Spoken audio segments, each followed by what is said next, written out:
मंडळी, मी सौ श्रेयसी कर्वे. स्वामी समर्थ भाग 4. कालच्या भागात बघितलं की अक्कलकोटला आल्यानंतर स्वामींच्या नाना प्रकारचे चमत्कार, लोकांना आलेल्या त्याच्या प्रचित्या, अनुभव याच्यामुळे उत्तरोत्तर भक्तगणांची संख्या कशी तिथे वाढत गेली.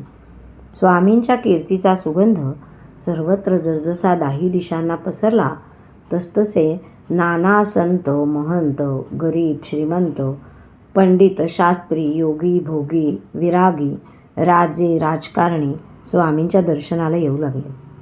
अक्कलकोटात रोजचीच हजारो माणसांची वर्दळ सुरू झाली.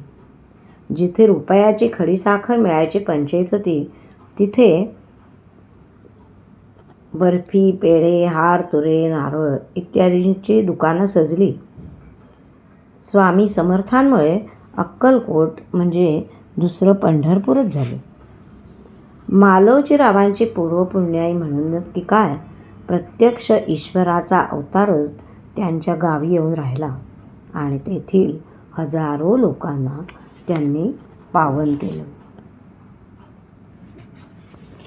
आपण त्यावेळची जर परिस्थिती बघितली तर स्वामी अक्कलकोटला आले त्यावेळी आपल्या भारत देशाची एकंदर राजकीय, सामाजिक, धार्मिक परिस्थिती कशी होती बरं? या भागात ते आपण पाहूया.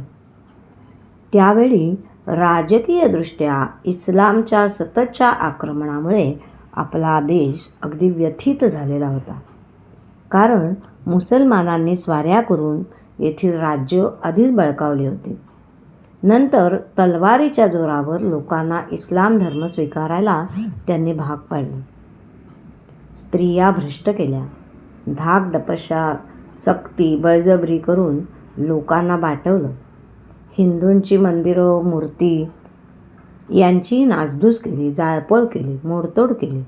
समाध्या, तीर्थस्थानं नष्ट केली आणि तिथे मशिदी, कबरी आणल्या. संत सज्जनांच्या जागी मुल्ला मौलवी आले. आपल्या हिंदूंमध्ये जसा जातीभेद होता तसा मुसलमानांमध्ये नव्हता. ब्राह्मण वर्ग हा त्या काळी यज्ञयाग, कर्मकांड यामध्ये वाजवीपेक्षा जास्तच गुरफटलेला होता. त्यामुळे खालचा वर्ग हा मनातून धुमसतच होता.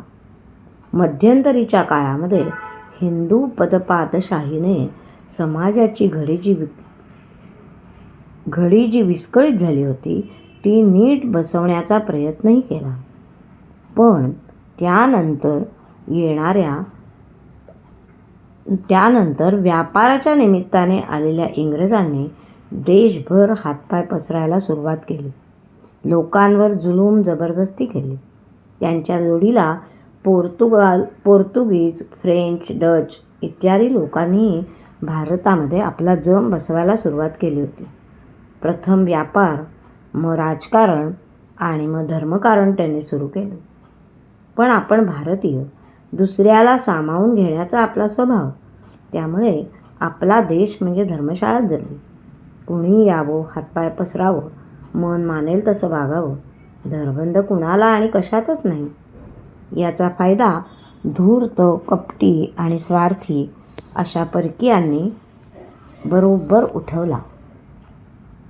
आधीचे नाना पंथ, नाना उपपंथ आपल्या हिंदू धर्मामध्ये होतेच. त्यातच या परकीयांच्या प्रभावामुळे तो सर्वार्थाने अक्षरशः कुरतडला गेला, अगदी खिळखिळा झाला.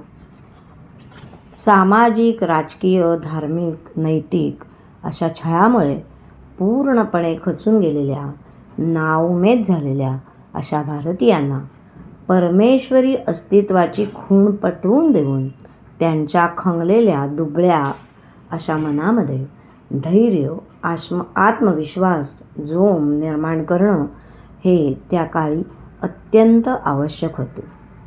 हेच महान कार्य श्री समर्थांनी आपल्या अध्यात्म माध्यमातून पण पडद्यामागे राहून केलं. कसं ते पाहूया उद्याच्या भागात.